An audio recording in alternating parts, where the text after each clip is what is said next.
Hello everyone बेटा ਆਪਾਂ last lecture ਦੇ ਵਿੱਚ ਡਿਸਕਸ ਕੀਤਾ ਸੀ बेटा ਰੈਡੀਕਲ ਐਕਸਿਸ ਦੇ ਬਾਰੇ ਵਿੱਚ। देखो ਰੈਡੀਕਲ ਐਕਸਿਸ ਕੀ ਹੁੰਦਾ ਹੈ बेटा ਉਹਨਾਂ ਪੁਆਇੰਟਸ ਦਾ ਲੋਕਸ, ਉਹਨਾਂ ਪੁਆਇੰਟਸ ਦਾ ਰਸਤਾ ਜਿਨ੍ਹਾਂ ਤੋਂ ਦੋ ਸਰਕਲ ਵਾਸਤੇ ਟੈਂਜੈਂਟ ਡਰਾ ਕਰੀਏ ਤਾਂ ਲੈਂਥ ਆਫ ਟੈਂਜੈਂਟ ਕੀ ਆਵੇ बेटा सेम आवे। ठीक है, ਤੇ ਰੈਡੀਕਲ ਐਕਸਿਸ ਦੀ ਇਕੁਏਸ਼ਨ ਫਾਈਂਡ ਕਰਨ ਦਾ ਵੇ ਕੀ ਸੀਗਾ S1 S2 0। दोनों सर्कल की इक्वेशन ਨੂੰ आपस सबट्रैक्ट कर दो तो रैडिकल एक्सिस की इक्वेशन आ जाती है बेटा, बट शर्ते कि दोनों सर्कल्स ਦੇ ਵਿੱਚ x² y² ਦੇ ਕੋਐਫੀਸ਼ੀਐਂਟ सेम ਹੋਣ बेटा, या 1 1 ਹੋਣ ਜਾਂ 2 2 ਹੋਣ, ਦੋਨੋਂ सेम ਹੋਣ बेटा। ठीक है सर। उस तो बाद बेटा कई बार ना सर्कल आपस इंटरसेक्ट करते होंगे ने, तो याद रखियो जो रेडिकल एक्सिस है वो इंटरसेक्टिंग पॉइंट जो पास करता है। मतलब जेकर दो सर्कल दी कॉमन कोड दी इक्वेशन कढनी होवे उस केस भी असं यही काम करना है कि रेडिकल एक्सिस कट दो बेटा। आही कंसेप्ट, दोनों सर्कल इक्वेशन आपस सबट्रैक्ट कर दो बेटा। जेकर दो सर्कल आपस टच करते हुए तो जिथे टच करते ने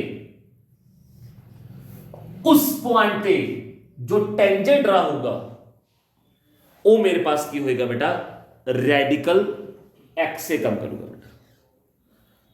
जेकर दो सर्कल आपस टच करते हैं बेटा तो उस केस भी अपने को जो रेडिकल एक्सिस होएगा बेटा वो टेंजेंट होएगा at the point of contact. ठीक है बेटा, तो इंटरसेक्टिंग सर्कल की जो कॉमन कोड करनी है तो कॉमन कोड जो आप एक्सटेंड कर दिए तो आही मेरे पास की है बेटा एक तरह रेडिकल एक्सिस होता है बेटा। उस तो अलावा बेटा एक याद रखिए बेटा, जेकर दो सर्कल आपस टच करते हैं एक्सटर्नली तो जरूर उन्होंने जो सेंटर का डिस्टेंस होता है बेटा वो रेडियस के सम के इक्वल होगा। हाँ, जे दो सर्कल टच करते हैं इंटरनली बेटा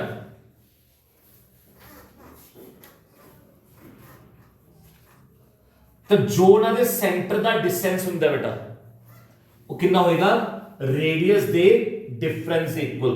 मुरे में मोड़ पा लिया सर, मोड़ क्यों पाया तो बेटा पता नहीं R1 बड़ा है कि R2 बड़ा है बेटा, तो मैं मुरे मोड़ पा लिया तब बड़े छोटे चक्कर खत्म हो गया बेटा। ठीक है बेटा, तो जब आप ये रिजल्ट लेके क्वेश्चन ट्राई करते हैं बेटा। लोड़ा में क्वेश्चन ट्राई करते हैं। तो फर्स्ट क्वेश्चन की है रेडिकल एक्सिस पता करो दो सर्कल का। आ दो सर्कल देते हुए ने इन्हें रेडिकल एक्सिस इक्वेशन करनी है बेटा। तो क्लियर है बेटा, चाहे रेडिकल एक्सिस करना है चाहे इंटरसेक्टिंग सर्कल की कॉमन कोड करनी है, जस्ट सर्कल की इक्वेशन सबट्रैक्ट करनी होती है। पर बट कंडीशन की है कि x² y² के कोएफिशिएंट सेम होने चाहिए दोनों बेटा। तो या तो फर्स्ट इक्वेशन चो 3 बार काट लो तो सेकंड इक्वेशन चो, या फर्स्ट नु बेटा 3 मल्टीप्लाई कर दो बेटा। चलो मैं फर्स्ट इक्वेशन आ ले ली 3x² 3y² 3x - 3y - 6 = 0 बेटा। आप मेरे पास आ गई सेकंड इक्वेशन बेटा। हूं मैं दोनों इक्वेशन बेटा आपस सबट्रैक्ट कर देना बेटा, तो cancel -x - 3y - 6 + 12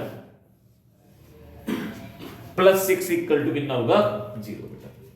3x - 4x - x - 3y - 6 + 12 + 6 = 0 बेटा। आ मेरे पास क्या आ गया बेटा रेडिकल एक्सिस की इक्वेशन आ गई बेटा। नेक्स्ट सुनो किया बेटा, कहते find the length of common code of the circle given by this one बेटा। इस सर्कल दे तुसी कॉमन कोड दी लेंथ पता करनी है बेटा। दैट मीन जरूर ये सर्कल की होंगे बेटा इंटरसेक्टिंग, तो उसकी लेंथ पता करनी है कितनी होगी बेटा, आ लेंथ। ठीक है बेटा, मैं काम करता बेटा, सब तो पहले मैं की करता बेटा कॉमन कोड दी इक्वेशन फाइंड करता, इक्वेशन ऑफ कॉमन कोड बेटा। तब मैं दोनों इक्वेशन सबट्रैक्ट कर दूंगा बेटा। देखो फर्स्ट इक्वेशन आ लिखी हुई है,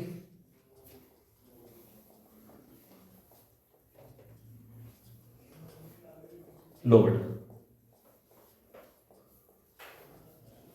सबट्रैक्ट करता -2x, ए भी कैंसिल, -1 इक्वल टू 0 बेटा, x कितना आ गया बेटा, या फिर 2x + 1 कितना आ गया बेटा 0। देखो बेटा हुन देखो दो तरीके ने, चलो बेटा इक्वेशन बहुत सिंपल बनी है, तो फर्स्ट मैथड से लगा सकते हो, बात ध्यान ना सुनियो बेटा, कि कॉमन कोड ते कोई एक सर्कल उन्हां दी इक्वेशन नु आपस में सॉल्व कर लो बेटा। सॉल्व करके इंटरसेक्टिंग पॉइंट आ जाओ, इंटरसेक्टिंग पॉइंट आ गया बेटा, तब by distance formula length of code भी आ जाओ बेटा। ठीक है, पूरी बेटा इन्हें सॉल्व करना बहुत आसान है। देखो जिमें आ सर्कल ले लिया अपन, x² + y² + 2x + 3y + 1 = 0 बेटा। पूरी बेटा क्लियर है, x तो आई पे है, देखो x कितना आ गया बेटा -1/2, जिथे x है उत्थे -1/2 पर है बेटा।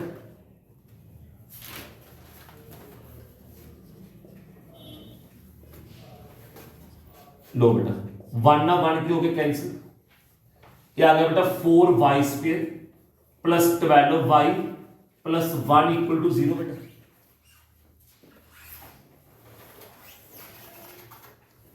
तो इथों बेटा इनू आपस सॉल्व करके तुसी बेटा y की वैल्यू पता करोगे। लो बेटा तो इथों सी बेटा y की दो वैल्यूज आएंगे, चलो जी स्प्लिट नहीं हो रही बेटा, तो y कितना आ गया -b ±√b² -4ac अपॉन बेटा 2a कितना हो बेटा -12 ± 144 -16 बेटा √128 बेटा। बेटा 128 नु की लिखा अपन 4 × 32 64 × 2 बेटा कितना आ गया 8 √2/8 बेटा। तो कहने का मतलब मेरे को एक पॉइंट तक ही आ गया -1/2 x coordinate, Teja y coordinate कितना हो बेटा -3 + 2√2/2 एंड फिर -1/2 बेटा -3 - 2√2/2। अब मेरे पास क्या आ गया बेटा एंड पॉइंट आ गया बेटा। तो उसको करना क्या बेटा फट लेंथ फाइंड करनी है, लगाओ डिस्टेंस फॉर्मूला, -1/2 माइनस कोई प्लस हो गया 1/2 दा स्क्वायर बेटा, -3 + 2√2/2 माइनस -3 - 2√2/2 सारे दा बेटा होल स्क्वायर हुई x1 - x2 दा स्क्वायर y1 - y2 दा स्क्वायर बेटा, आता 0 हो गया बेटा। बेटा -3 + 3 कैंसिल, 2√2 कितना आ गया 4√2 दैट इज 2√2 दा होल स्क्वायर बेटा। तो कितना है बेटा मेरे पास ये 2√2 बेटा। तो लेंथ कितनी आ गई कोड दी बेटा मेरे को 2√2 बच्चों। ये तो बिल्कुल सीधा तरीका सीगा सर कॉमन कोड दी इक्वेशन काढनी किवें, इक्वेशन सबट्रैक्ट करके ते हुन एनो ते एनो आपस सॉल्व कर लो बेटा। ये जो बाय चांस y है ही नहीं सीगा, नहीं y काट के इस भर दे तो आप इंटरसेक्टिंग पॉइंट काट दे बेटा। ठीक है, तो इतो y की दो वैल्यूज आ गई बेटा, आ इंटरसेक्टिंग पॉइंट आ गए, लगाओ डिस्टेंस फार्मूला, तो मेरे पास लेंथ आ गई है कॉमन कोड दी बेटा। ठीक है, इधर सेकंड वे सुनो बेटा की हम सेकंड वे वो भी सुन लो बेटा। सुनो सैकेंड वे की है बेटा, प्लीज ध्यान ना सुनो, एक बार नोट कर लो, मैं फिर अब करता इसनू। सुनो बेटा, सैकेंड वे की है बेटा, देखियो बेटा सैकेंड वे तो कॉमन कोड काट ली, यस सर ठीक है। हुण इधर आ जाओ, तुसी कोई एक सर्कल ले लो, आ कोड ले ली, इनू मैं तुम्हें दिखाता बेटा, आ डायग्राम एदी इक्वेशन क्या सी बेटा 2x + 1 = 0। तो कोई भी सर्कल ड्रा करो, चाहे आ वाला चाहे वाला, तो नीचे बेटा, ठीक है सर। मतलब मैं आ सर्कल ले ले बेटा, तो क्या कोड दोनों कॉमन है बेटा। इस सर्कल का सेंटर कितना बेटा सर -1 - 3/2, ते रेडियस कितना है √1 + 9/4 - 1, दैट विल बी 3/2। तो क्या मान लो आप पॉइंट ए है, अब बी है बेटा, आ सी है, तुम सी ए पता है अलो बेटा, तो सब तो पहला बेटा सीपी पता कर लो। सीपी देखो पॉइंट दा लाइन तो डिस्टेंस क्यों निकलता होता है, एक्स वाई था ते पॉइंट भर दो सर, एक्स ही था ते -1 पर, वाई है ही नहीं भरन, की करिए कोएफिशिएंट ऑफ एक्स का स्क्वायर प्लस बेटा वाई का स्क्वायर, कितना आ गया सीपी बेटा 1/2, सीपी आ गया बेटा 1/2। हुण तुम पता ही है कि सी ए स्क्वायर किदे इक्वल है बेटा, सीपी स्क्वायर प्लस बेटा एपी स्क्वायर। बेटा सी ए रेडियस है, कितना आ गया 9/4 माइनस सीपी स्क्वायर बेटा 1/4, कितना आ गया बेटा एपी स्क्वायर। ऐ समझो एपी कितना आ गया बेटा √2, क्यों 8/4 2, एपी कितना आ गया बेटा √2। हुण जे एपी बेटा √2 है तो एबी कितना आएगा double, perpendicular drawn from a centre bisect the code बेटा, तो एबी कितना होगा बेटा 202 बेटा। ये सेकंड वे हो गया।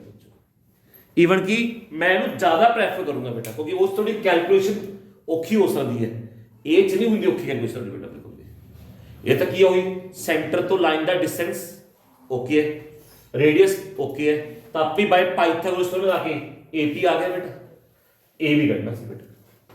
हाँ सर्कल चाहे आ यूज कर लो तो यार कोई चक्कर नहीं है, दोनों सेम आंसर होगा बेटा।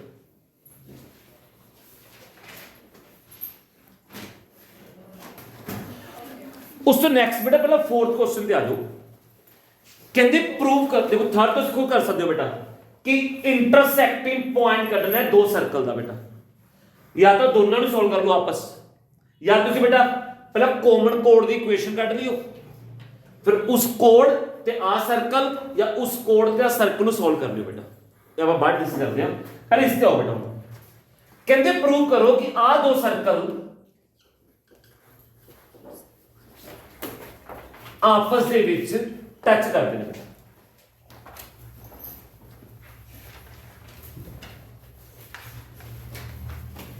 ਉਸ ਤੋਂ ਬਾਅਦ ਕਾਮਨ ਟੈਂਜੈਂਟ ਦੀ ਇਕੁਏਸ਼ਨ ਫਾਈਂਡ ਕਰਨੀ ਹੈ ਤੇ ਪੁਆਇੰਟ ਆਫ ਕੰਟੈਕਟ। ਦੇਖੋ ਜੇ ਪੁਆਇੰਟ ਆਫ ਕੰਟੈਕਟ ਆ ਗਿਆ ਤਾਂ ਕਾਮਨ ਟੈਂਜੈਂਟ ਆਪ ਹੀ ਆ ਜਾਓ ਬੇਟਾ।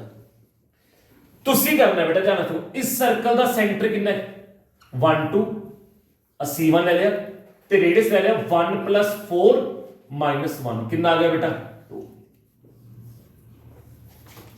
इस सर्कल सेंटर कितना बेटा -2 - 2 ਤੇ ਆਪਾਂ रेडियस की ले लिया बेटा 4 + 4 + 1, कितना आ गया बेटा 3।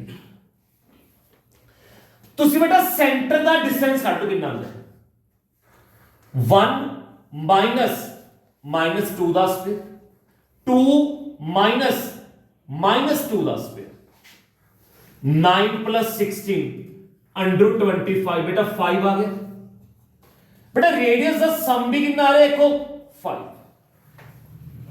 तो जेकर दो सर्कल दे सेंटर का डिस्टेंस रेडियस के सम के इक्वल होएगा बेटा, तो जरूर वो आपस की करते हैं बेटा टच करते हैं बेटा। तो प्रूव हो गया टच। उस तो बाद हुण तुसी आओ बेटा कि सर इन्हां दा पॉइंट ऑफ कांटेक्ट करना है, आ वाला पॉइंट करना है। मान लो बेटा पॉइंट P है, लेट्स सपोज कर लो ਇਹ ਪੁਆਇੰਟ ਬੇਟਾ P ਹੈ ਜੀ। ਤਾਂ ਤੁਸੀਂ P ਪੁਆਇੰਟ ਕਿਵੇਂ ਕੱਢ ਸਕਦੇ ਹੋ ਰਾਜੇ ਯੂਜ਼ਿੰਗ ਸੈਕਸ਼ਨ ਫਾਰਮੂਲਾ। ਦੇਖੋ 1 2 -2 2 ਆ ਰੇਸ਼ੋ ਕਿੰਨੀ ਹੈ 2:3 ਬੇਟਾ। ਤਾਂ ਕੱਢੋ ਇਹਦਾ x ਕੋਆਰਡੀਨੇਟ 2 ਦੀ ਪ੍ਰੋਡਕਟ -2 ਨਾਲ 3 ਦੀ ਪ੍ਰੋਡਕਟ 1 ਨਾਲ अपॉन बेटा 2 + 3 फिर 2 ਦੀ ਪ੍ਰੋਡਕਟ -2 ਨਾਲ 3 ਦੀ ਪ੍ਰੋਡਕਟ 2 ਨਾਲ अपॉन 2 + 3 बेटा -4 + 3 -1/5 -4 + 6 बेटा 2/5। तो आ मेरे पास क्या आ गया बेटा P आ गया पॉइंट ऑफ कॉन्टैक्ट बच्चों। हाँ कहते कॉमन टेंजेंट की इक्वेशन फाइंड करो बेटा। ਉਹ ਤਾਂ ਬੇਟਾ ਜਾਂ ਤਾਂ ਤੁਸੀਂ ਸਿੱਧਾ ਇਕੁਏਸ਼ਨ ਸਬਟ੍ਰੈਕਟ ਕਰ ਦੋ ਬਸ ਲੋੜ ਹੀ ਨਹੀਂ। ਜੇ ਕਾਮਨ ਟੈਂਜੈਂਟ ਇਕੁਏਸ਼ਨ ਕੱਢਣੀ ਹੈ ਤਾਂ ਪਹਿਲੇ ਦੱਸਿਆ ਨਾ ਕਿ ਜੇਕਰ ਦੋ ਸਰਕਲ ਆਪਸ ਕੱਟ ਨਹੀਂ ਕਰਦੇ ਠੀਕ ਹੈ ਨਾ ਫਿਰ ਤਾਂ ਬਸ ਜੇ ਇਕੁਏਸ਼ਨ ਸਬਟ੍ਰੈਕਟ ਕਰਦੇ ਹੋ ਤਾਂ ਰੈਡੀਕਲ ਐਕਸਿਸ ਆ ਜਾਂਦਾ बेटा। जो इंटरसेक्टिंग ने तो रेडिकल एक्सिस भी है वो कॉमन कोड भी है। जेकर टच करते ने तो रेडिकल एक्सिस भी है वो टेंजेंट भी है बेटा। तो जे अपने इक्वेशन फाइंड करनी है कॉमन टेंजेंट दी तो जस्ट इन्हां दी इक्वेशन आपस में कर दो बेटा सब्ट्रैक्ट कर दो या फिर अदरवाइज सानू जेकर पॉइंट पता होवे तो टेंजेंट दी इक्वेशन लिखनी आंदी है किवें बेटा सर वही x पे था ते x(x1) y पे था ते y(y1) लिख के बेटा ओवे करना ओवे कर लो बेटा। चलो तो इक्वेशन ऑफ कॉमन टेंजेंट बेटा मैं दोनों इक्वेशन को आपस सब्ट्रैक्ट करता -2x -4x -6x -4y -4y -8y plus 2 कितना होगा बेटा 0। तो -3x -4y प्लस 1 कितना होगा बेटा 0 इक्वल आ मेरे पास क्या होगा जी कॉमन टेंजेंट दी इक्वेशन आ बेटा।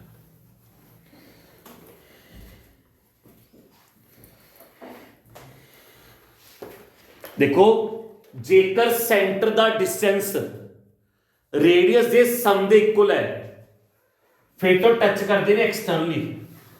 जे सेंटर दा डिस्टेंस रेडियस दे डिफरेंस इक्वल है तो टच करते होंगे ने इंटरनली। ठीक है जे तुसी पॉइंट ऑफ कांटेक्ट करना होवे तो यूजिंग सेक्शन फार्मूला बड़े आराम ना आ जाता बेटा। जे खाली के लिए कॉमन टेंजेंट की इक्वेशन करनी है बेटा तो इक्वेशन नु की कर दो आपस में राजी सब्ट्रैक्ट कर दो। ठीक है बेटा मेरे पास थर्ड क्वेश्चन है तुसी वीडियो रोक के आप ट्राई करो बेटा। देखिए करना बेटा इस कहने दो सर्कल दा इंटरसेक्टिंग पॉइंट पता करो। मैं सब तो पहले इन्हां दे कॉमन कोड दी इक्वेशन फाइंड करदा इक्वेशन नु सब्ट्रैक्ट करके बेटा। ठीक है फर्स्ट इक्वेशन आ सी बेटा वो जो माइनस करती सेकंड इक्वेशन बेटा। तो x² y² आपस कैंसिल -2x + 2y -23 + 25 2 कितना आ गया बेटा 1 देखो बेटा। तो x की इक्वल आ गया बेटा y + 2 एक कॉमन कोड आ गया बेटा। उन्हें वैल्यू या तो h पर दो या h पर दो बेटा। चलो बेटा और y + 2 दा होल स्क्वायर प्लस y² = 25 बेटा। y² + 4 + 4y + y² = 25 बेटा। 2y² + 4y - 21 = 0 बेटा।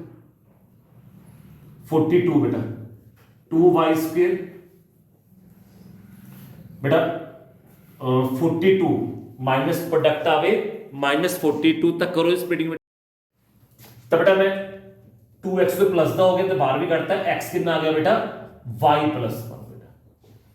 और जितने मर्जी पुट कर दो उरे पुट करता बेटा y + 1 दा स्क्वायर प्लस y² = 25 बेटा 2y² प्लस 2y - 24 0 बेटा। y² प्लस y - 12 0 बेटा। y² plus 4y - 3y - 12 0 y common बेटा y + 4 तो y कितना आ गया 3 है बच्चों, y कितना आ गया बेटा -4। जब y 3 है तो x कितना होगा 4, जब y -4 है तो x कितना होगा बेटा -3 बच्चों। जब y -4 है तो x तक ही आ गया बेटा 4 3 एंड -3 -4। मेरे पास क्या आ गए दो इंटरसेक्टिंग पॉइंट आ गए बेटा। बिल्कुल सिंपल सा कांसेप्ट है, कुछ खास गल नहीं है बेटा, ठीक है। कॉमन कोड कितना फाइंड होती है बेटा, इक्वेशन सबट्रैक्ट करके। रेडिकल एक्स कितना फाइंड होता है, इक्वेशन सबट्रैक्ट करके। कॉमन टेंजेंट किमें आ सकता है, इक्वेशन सबट्रैक्ट करके बेटा। हाँ एक आज देख लो कि कई बार कॉमन कोड की लेंथ पूछी होती है बेटा, लेंथ तो ਅਸੀਂ ਕੀ ਕਰ ਸਕਦੇ ਲੈਂਥ ਫਾਈਂਡ ਕਰਨ ਵਾਸਤੇ, ਧਿਆਨ ਨਾਲ ਸੁਣੋ ਬੇਟਾ। या तो ही इंटरसेक्टिंग पॉइंट काट लो, कि मैं काट ले बेटा बाय डिस्टेंस फॉर लेंथ आ जाओ बेटा, या मैं कांसेप्ट की करवाता सेंटर तो डिस्टेंस काट लो आ वाला, आ भी तुम्हें पता है तो ये पता लग जाएगा बाय पाइथागोरस थ्योरम। डबल कर दोगे तो लेंथ ऑफ कोड होगा बेटा, ठीक है बेटा। नेक्स्ट लेक्चर पर डिस्कस करेंगे बेटा रेडिकल सेंटर के बारे में। हाँ बट उस तो पहला बेटा एक क्वेश्चन आ जाता बेटा कि जो रेडिकल एक्सिस है, ठीक है बेटा, या कॉमन कोड है कुछ भी कह दो, हमेशा सेंटर नु ज्वाइन करने वाली लाइन दे की हुंदा बेटा परपेंडिकुलर हुंदा है। ये क्यों प्रूव करना है बेटा, ये क्वेश्चन है प्लीज सुनो। कहते find the radical axis, so radical centre radical axis बेटा, कल बोल गया वर्ड में सेंटर रेडिकल एक्सिस बेटा x square plus y square plus 2x plus 4y minus 7 equal to 0। मतलब शायद बीच वीडियो च भी रेडिकल सेंटर बोले गलती ना, रेडिकल एक्सिस यूज करना मतलब मेरा। अब कहंदे इना दो सर्कल दे रेडिकल एक्सिस दी इक्वेशन फाइंड करो ते प्रूव करो कि ये परपेंडिकुलर है line joining the centre of two circle बेटा। प्रूव करना है कि सेंटर नु ज्वाइन करने वाली लाइन दे की होएगा बेटा परपेंडिकुलर होएगा, या आप प्रूव करना है। आओ बेटा सब तो पहला तो रेडिकल एक्सिस देखो, इस सर्कल का सेंटर कितना बेटा -1 -2, लो बेटा C1 C2 बेटा, तो C2 कितना है बेटा 3 -1 बेटा। इक्वेशन ऑफ रेडिकल एक्सिस कितना होगा सर, सबट्रैक्ट कर दिए 2x ये हो गया 8x, आ कितना आ गया 2y -12 इक्वल टू 0। लो बेटा कितना आ गया 4x plus y -6 equal to 0। ये रेडिकल एक्सिस की इक्वेशन आ गई बेटा। आपने प्रूव करना है कि दोनों परपेंडिकुलर ने, तो की करोगे बेटा देखो पहला सो स्लोप ऑफ L कितना आ रहा है -x का कोएफिशिएंट अपॉन y का कोएफिशिएंट। बेटा स्लोप काट लो C1 C2 का, बेटा स्लोप C1 C2 कितना होगा y2 -y1 x2 -x1, ये आ गया बेटा -1 -4 1/4 आ गया बेटा। बेटा दोनों के स्लोप की प्रोडक्ट कितनी आ गई बेटा -1 आ गई।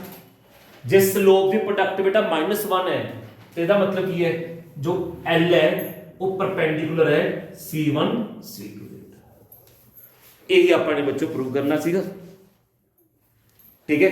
एक मैं ठीक करते रहे +5 नीचे -5 सी बेटा, थोड़े थोड़ी मैं चेंज करते थे। कल ना क्वेश्चन आ जाएगी प्रूव करो रेडिकल एक्सिस सेंटर नु ज्वाइन करने वाला लाइन दे परपेंडिकुलर है, तो बहुत इजी है। रेडिकल एक्सिस स्लोप काट लो, सेंटर नु ज्वाइन करने वाली लाइन का स्लोप काट लो बेटा। स्लोप की प्रोडक्ट -1 आ गई बेटा, दैट मींस की हो गया आपस में परपेंडिकुलर हो गया बेटा, ठीक है बेटा। बाकी अपन नेक्स्ट एक्सरसाइज करेंगे, तुम कर लेते अपना।